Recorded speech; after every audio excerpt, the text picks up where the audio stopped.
Je rêve d'une société où chaque personne est connectée à ses envies profondes, où chaque personnalité, chaque individualité trouve la place pour s'épanouir et se réaliser, où chacun a accès à des ressources pour grandir, évoluer, être inspiré et oser créer son propre parcours de vie. D'un monde où chacun a les outils pour développer sa résilience face aux obstacles de la vie. Un monde où ceux qui veulent aller chercher la lumière ne sont plus arrêtés par leur localisation géographique, leur statut social, leur origine, leur niveau d'éducation, leurs finances, et encore moins par leurs propres croyances limitantes.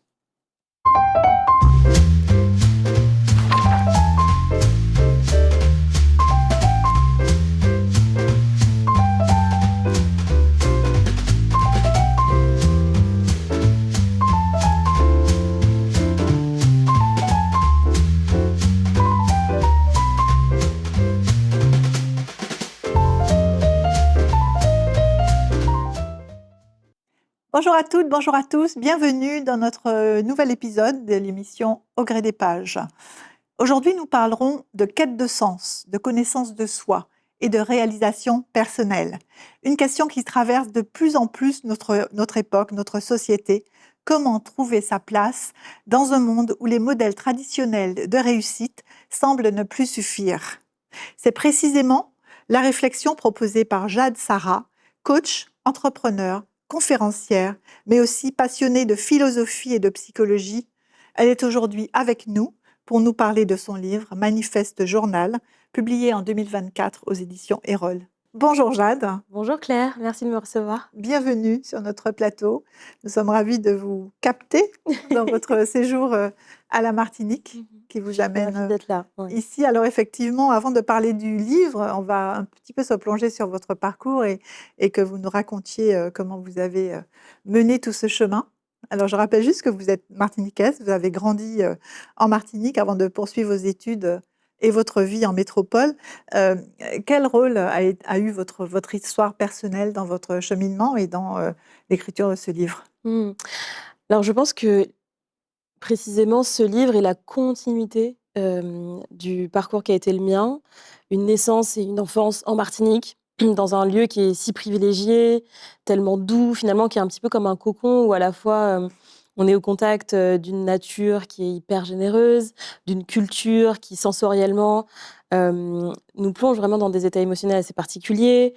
Euh, Et puis de manière, plus générale, une enfance qui a été pour moi vraiment, source en fait d'un véritable ancrage culturel ici. Mais je suis métisse et donc, j'ai une mère antillaise noire et un père blanc, d'Hexagone, mais qui vit ici depuis plus de 50 ans. Et donc, je porte en moi en fait cette double culture, ce métissage. Et c'est vrai que, à un certain moment, j'ai eu aussi cette envie d'aller voir ailleurs. Alors, ça a été, à un moment donné en France hexagonale et puis aux États-Unis et cetera. Et dans tout ce chemin qui a été le mien, que ce soit par les voyages, par le parcours académique, mais aussi et surtout, hem, à travers le dialogue intérieur qui a été le mien, en fait, j'ai eu énormément d'épiphanies, de prises de conscience qui ont été vraiment structurantes, qui ont vraiment créé en moi et dans ma vie professionnelle comme personnelle des pivots. Et j'avais envie à mon tour de pouvoir, éclairer le chemin des autres. Je le fais par mon métier tous les jours, mais j'avais envie d'aller plus loin avec un livre un peu fondateur et c'est la raison pour laquelle j'ai vraiment choisi de consacrer mon premier livre publié à la question de l'introspection et de la réalisation de soi. Alors justement, mais d'où vous vient cet intérêt pour les comportements humains, pour la connaissance de soi, Mmh. pour cette quête en fait intérieure? Alors dans mon parcours, j'ai vécu énormément de déracinement, donc par, l'histoire de mes parents, mon histoire familiale, personnelle. J'ai eu à déménager plus de 15 fois dans ma vie. J'ai fréquenté une dizaine d'établissements scolaires, en Angleterre, en France hexagonale, dans le sud de la France, à Paris, en Martinique et cetera. Et donc tous ces déracinements successifs m'ont amenée à développer une sorte de super pouvoir, une super compétence qui est l'adaptabilité.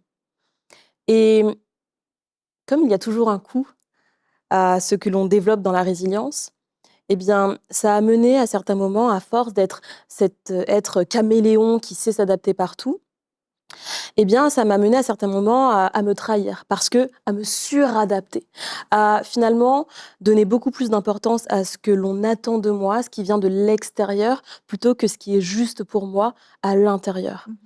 Mmh. Dans ce parcours-là également, eh bien, le fait de devoir m'adapter à des environnements très variés, heu, sur le plan aussi culturel, m'a amenée à développer, à acérer ma curiosité et mon regard sur le monde. Mmh.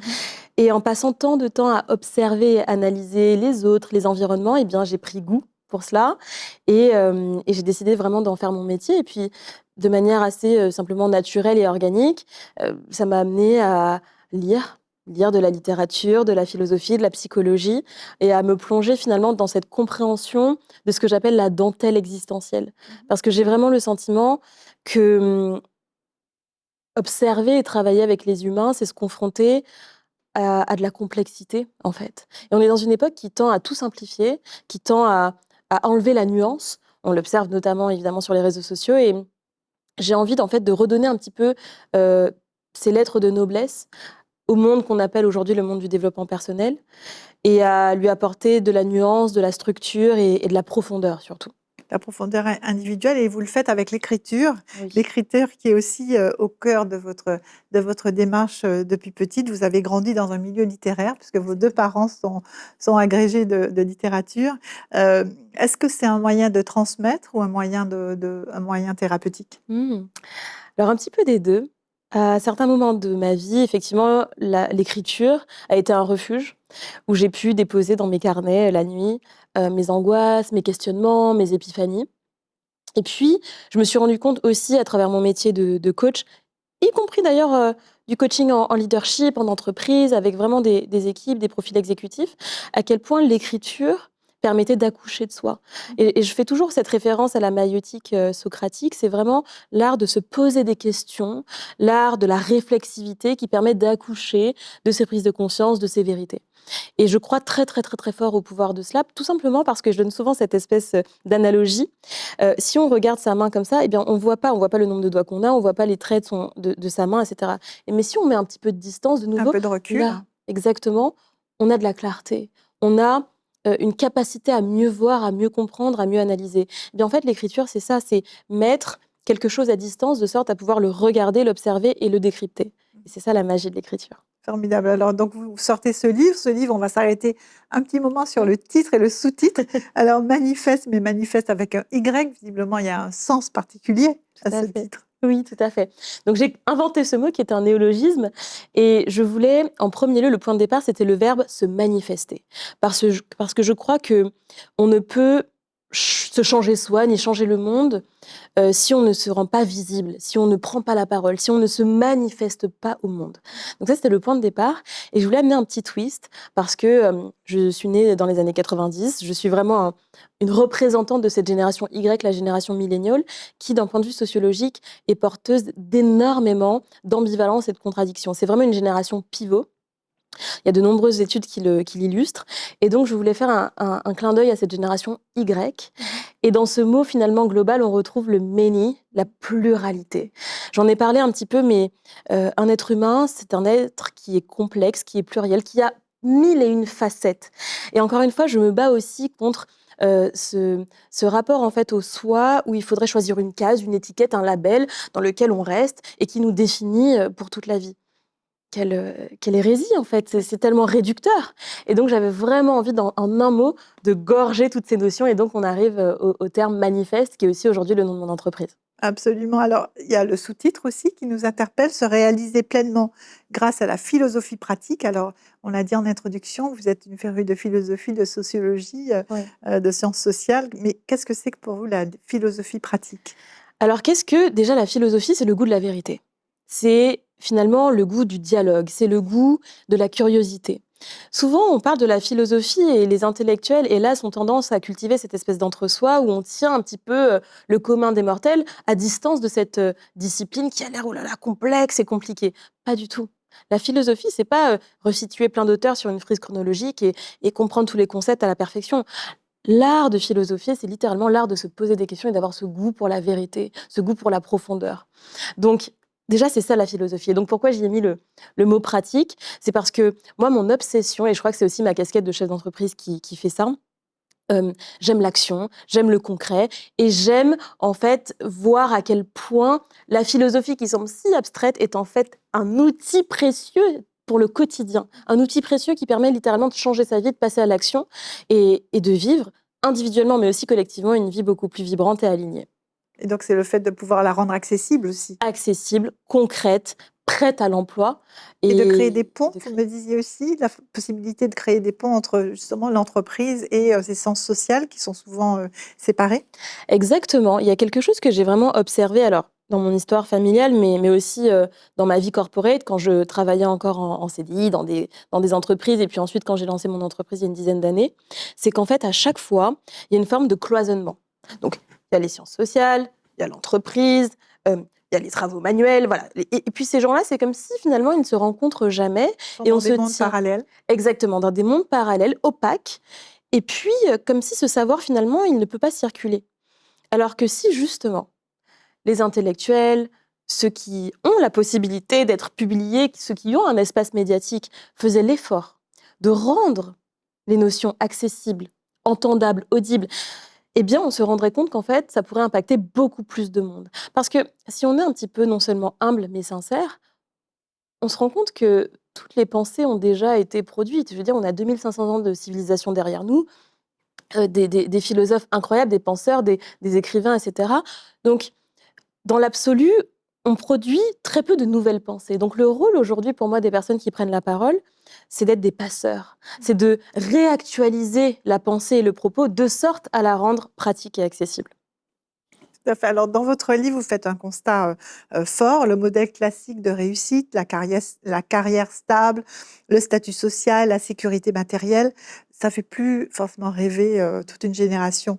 Et alors, pourquoi, selon vous, aujourd'hui, on assiste cette crise de sens qui traverse tant de personnes? Alors il me faudrait des heures évidemment pour développer une réponse exhaustive. Je vais donner quelques points clés. Le premier, c'est que je pense que le monde de l'entreprise, simplement, aujourd'hui, ne fait plus rêver. Ma génération a été biberonnée avec un idéal qui est l'idéal du CDI, du travail stable, dans lequel on va pouvoir bien gagner sa vie, avoir une sécurité, avoir un statut social, et à la clé, grâce à toutes ces choses-là, une forme de bonheur. Un problème, on a joué le jeu, on a fait les bonnes études, on a coché toutes les cases, on a fait le job, et puis à la fin, on n'est pas heureux.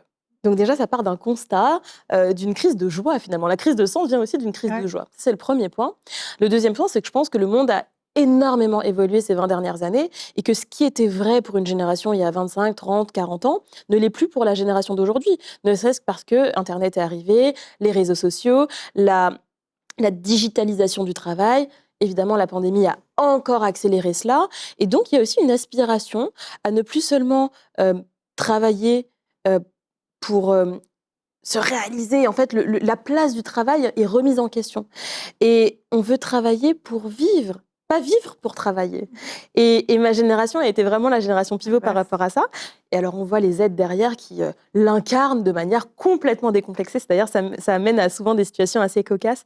Pour la petite anecdote, moi, je travaille beaucoup sur l'intergénérationnel en entreprise, et donc comment, par exemple, des dirigeants, des managers peuvent mieux communiquer, mieux appréhender les générations qui Bien rentrent sûr, et qui sont aujourd'hui la majorité de la force de travail. Donc on ne peut pas juste simplement dire ah non, ils sont capricieux, ils n'ont rien compris, on ne veut pas travailler avec il eux. faut comprendre, il faut. Exactement, mais Ouais. c'est pas simple parce que encore une fois, ça prend en fait racine dans des comportements sociologiques, des représentations, un rapport à la réussite, à l'argent, etc., qui est différent. Et donc ça demande un petit peu de dentelle tout ça. Un peu de dentelle, un peu de travail que vous proposez donc dans votre livre, qui est en fait un livre avec une forme un peu particulière, puisque Oui, c'est un journal guidé, oui. une forme originale, hein, qui est à la fois un livre, un journal d'écriture, un outil d'introspection, qui invite chacun en fait à travailler, à mieux se connaître, mais à travers des exercices pratiques, à travers un temps d'écriture que vous leur donnez, à travers euh, une prise de conscience pour atteindre cette vie qui serait plus alignée. Alors pourquoi avoir choisi ce format interactif et original qui font votre signature? Oui, effectivement, je me souviens mon premier rendez-vous avec ma maison d'édition à Paris, les éditions Erol. Ils m'ont dit: «Mais Jade, ton livre, c'est un ovni. Et effectivement, le format est complètement sur mesure, finalement, parce qu'il y a 3 parties. Il y a une première partie très, très courte où je raconte mon histoire parce que je crois très fort à la force du témoignage et de la représentation. Et je crois que les femmes, encore plus les femmes racisées et encore plus loin les femmes caribéennes, dont je suis une forme de représentante, ont besoin de représentation, de modèles et surtout de récits auxquels elles peuvent s'identifier et auxquelles elles appartiennent. Et effectivement, les 3/4 du livre sont sur une forme interactive parce que je ne voulais pas uniquement transmettre du savoir. Comme je l'ai dit, le savoir, il est aujourd'hui extrêmement accessible, mais je voulais que le lecteur devienne à son tour auteur. Parce que ce en quoi je crois très très fort, c'est que la qualité première à développer quand on veut vraiment prendre les rênes de sa vie et qu'on veut vraiment créer un projet de vie épanouissant, c'est de devenir un créateur, de designer sa vie sur mesure. Et pour ça, on a besoin d'être une partie prenante de ce projet-là. Et donc, je voulais pas uniquement un livre qui dit «Moi, je sais, voilà mon histoire, voilà mes concepts, voilà mes conseils». Pas du tout. Il faut en faire une expérience singulière. Et l'écriture, pour ça, est un merveilleux outil. Et donc, j'avais vraiment envie de créer un livre hybride où à la fois on est lecteur et auteur. On est un lecteur actif. Actif, Où exactement. vous l'avez souligné, l'écriture est au centre de ces exercices, et vous pensez que, par l'écriture, on transcende sa pensée. La réflexion mentale ne suffit pas. Tout à fait, parce que je pense que faire l'effort du choix des mots avec justesse, avec intention, ça nous amène à un autre niveau de conscience. Simplement penser les choses dans sa tête, bah, ça reste que dans la tête. Faut pas oublier que l'écriture est une activité qui passe par la main, par le stylo, par le papier, il y a un contact. Pareil, j'aurais pu simplement en parler sur mon podcast. J'ai des formats digitaux. Mais non, un papier, un stylo, quelques lignes et on accouche de soi. Et je trouve que ce geste, il est important. C'est un clin d'œil, en fait, à une forme de résistance à l'hyperconnexion que Un petit peu traverse aussi. la société. Effectivement, un petit peu aussi, c'est aussi presque un acte politique, effectivement, d'avoir voulu écrire un livre qui était sous ce format. Hem, alors même que je suis quelqu'un de très connecté, mais je crois qu'il y a un temps pour tout, un espace pour tout et je crois qu'il faut vraiment ardemment, cultiver ces espaces, de dialogue avec soi, un petit peu en marge du monde numérique et digital, qui est merveilleux à plein d'égards, mais qui surtout, je crois, a une caractéristique en particulier, c'est qu'il nous connecte aux autres, avec ce qu'il y a de très bon, mais parfois aussi d'un petit peu parasite. On se connecte aux autres, on peut parler avec nos amis du monde entier en FaceTime, avec Instagram, mais c'est toujours l'extérieur, le regard extérieur, la vie des autres. D'ailleurs, la vie des autres et la vie des autres sur notre propre chemin. Et donc, je crois que parfois, il faut couper toutes ces sources extérieures d'informations et simplement revenir à une écoute de soi sensible et précise. Alors justement, un de vos piliers, c'est la citation de Socrate, hein: «Connais-toi, toi-même». Mais néanmoins, dans votre ouvrage, on retrouve, vous donnez beaucoup d'outils, Ouais. des outils d'introspection où, il y en a un d'entre eux, La fenêtre de Johari, Oui, qui demande l'avis de l'autre. exactement. Et donc, pourquoi c'est si important de croiser, les regards? Alors, je suis très heureuse que vous me posiez cette question parce que, il y a une espèce de nouvelle injonction aujourd'hui, je ne sais pas si vous l'avez observé, qui est, on doit complètement, s'extraire de la vie des autres, on doit se couper de la vie des autres, n'écoutez pas les bruits extérieurs et cetera. Mais quelle folie! Quelle folie! Nous sommes fondamentalement des êtres sociaux et d'ailleurs nous sommes câblés, neurologiquement parlant, pour pour prendre en compte la vie des autres. Donc ce serait non seulement impossible et contre-productif d'aller dans une voie qui est: «Je me mets dans ma bulle, dans ma sphère et je me coupe, je suis en opacité». Pas du tout. En revanche, cela demande d'avoir une radicale exigence sur quels sont les regards que j'autorise, quels sont mes critères pour valoriser ou non un avis extérieur et comment je me positionne avec ça. Je vais vous donner quelques critères que je trouve intéressants. 1, est-ce que je suis certaine de la radicale bienveillance de la personne à mon égard? Et quand je parle de bienveillance, je ne parle pas de complaisance, bien de bienveillance. Un regard juste. Est-ce que cette personne a accompli des choses que je cherche à accomplir moi-même? D'une certaine Certaines manière, est-ce qu'elle est un petit peu plus loin sur le chemin, de sorte à pouvoir me donner des conseils ou un regard qui est teinté, chargé d'expérience. Deuxième critère intéressant. Et puis enfin, troisième critère intéressant, est-ce que cette personne a une forme de similitude avec mon parcours? Tiens, c'est peut-être une femme qui, comme moi, est née en Martinique. C'est peut-être une femme qui, comme moi, aspire à changer le monde. C'est peut-être une femme qui, comme moi, Qui est pourrait servir de passionnée. modèle quelque part. Exactement. Et donc, sa parole, à cet endroit-là, m'éclaire. Comme on pourrait faire le pendant, d'ailleurs, avec l'altérité. Une parole aussi différente pour tel projet serait vraiment précieuse. Donc, encore une fois, l'idée n'est pas ni de se couper du regard des autres, ni de le prendre pour, comment dirais-je, point fondateur. Oui, modèle Voilà, modèle, mais de se dire, en conscience, quels sont les regards que j'autorise et quels sont les regards que je tiens à distance. Alors, vous parlez aussi de l'état de flow, Oui. qui est aussi quelque chose d'important. Est-ce que vous pouvez nous en parler? Oui, alors l'état de flow, je pense que c'est l'un de mes outils vraiment préférés dans mon livre et dans le travail que je fais. C'est un concept en fait qui a été mis au point dans les années 70 par un psychologue hongrois. Et en fait, l'état de flow est un état psychologique de conscience modifiée dans lequel toutes et tous, nous avons été plongés au moins une fois dans notre vie. Et l'état de flow se caractérise par plusieurs éléments. Un, c'est un état de concentration absolue. Vous savez, c'est les moments où parfois on est tellement happé par ce qu'on est en train de faire qu'on n'a pas vu que la nuit est tombée, on a oublié de manger, on a oublié nos besoins presque physiologiques. Deux, c'est un état où on se sent en pleine possession de ses moyens. Trois, c'est un état où en fait on est au parfait équilibre entre un niveau de défi qui nous stimule, c'est un challenge, et en même temps un niveau de confiance et de compétence qui est élevé, qui fait qu'on est dans cette espèce d'équilibre parfait. Et puis, c'est un moment où on est acteur. Ce n'est pas un moment de contemplation, par exemple. Et donc, en fait, quand on met à la suite tous ces critères et qu'on revient un petit peu dans le passé, qu'on regarde finalement quels ont été les éléments clés de notre vie, on se rend compte qu'on a été plongé plusieurs fois dans ces états de flow. Et ces états de flow sont extrêmement révélateurs de nos compétences, de notre zone de génie, de ce qui nous met en joie, in fine, de notre mission de vie, de ce qui nous permet de nous réaliser en tant qu'être humain. Alors, comment le provoquer, cet état de flow? Comment le faire vivre? Alors, c'est ça qui est intéressant. En fait, on ne le provoque pas. On y est de fait. Et c'est en analysant les moments de flow passés qu'on peut en extraire, en fait, de la matière qui va nous permettre ensuite de le dupliquer. Je vous donne un exemple très concret qui m'a d'ailleurs aidé quand j'ai fait ce travail il y a une dizaine d'années. Quand j'ai fait cet exercice des états de flow, donc on essaie d'en trouver entre 5 et 10 pour que ce soit probant, j'avais identifié ce moment où j'avais eu à faire un discours pour le mariage d'amis à moi. Et donc j'avais décortiqué ce moment. Qu'est-ce qu'on fait pour faire un discours à un mariage de gens qu'on aime? On réfléchit, on pense, on écrit, on revient dans le passé, on analyse, on extrait des anecdotes. Ensuite, on se prépare, on prend la parole en public, on réfléchit à des points qui pourraient transporter le discours dans une autre dimension, donc des éléments de rhétorique évidemment, et on fait tout ça. Et en fait, en me replongeant dans ce moment qui m'avait plongé dans mon flow, je me suis rendu compte de toutes ces compétences qui étaient les miennes et que j'aime tant faire. Et c'est ce qui m'a mené, à refaire tout ça, écrire, prendre la parole en public, créer un podcast, faire de la rhétorique, etc., etc.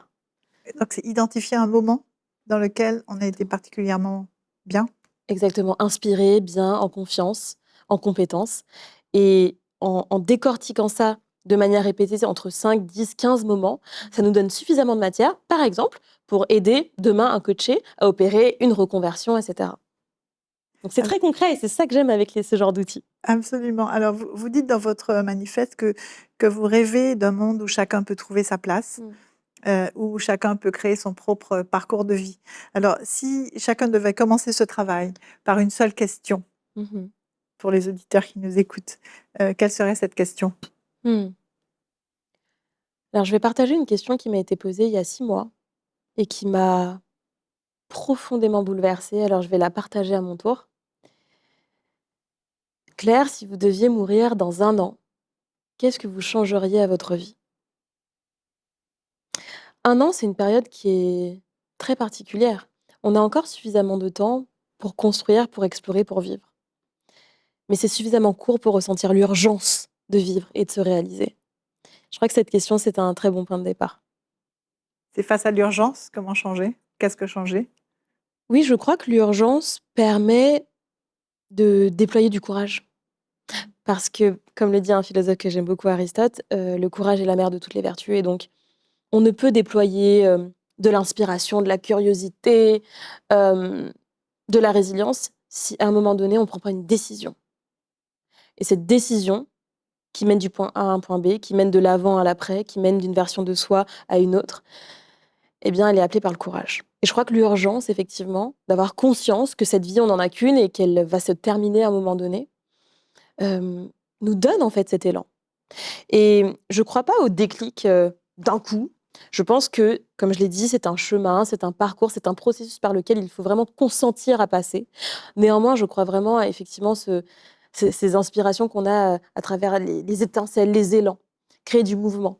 Ça, c'est très important pour moi. Formidable, merci beaucoup. Merci infiniment Claire de Merci m'avoir reçue. beaucoup Jade pour ce moment de partage qui nous invite à mieux nous connaître et à travailler sur soi. Merci Claire, j'ai été ravie. Je rappelle le titre de votre livre, Manifeste Journal, se réaliser pleinement grâce à la philosophie pratique aux éditions Erol. Et je rappelle aussi que vous offrez une belle bibliothèque de podcasts sur les réseaux sociaux que je vous invite à consulter. Merci, chers téléspectateurs, de nous avoir suivis. À très bientôt pour un nouvel épisode de Au gré des pages. Et n'oubliez pas, lisez, car chaque livre ouvre une fenêtre sur le monde. À bientôt.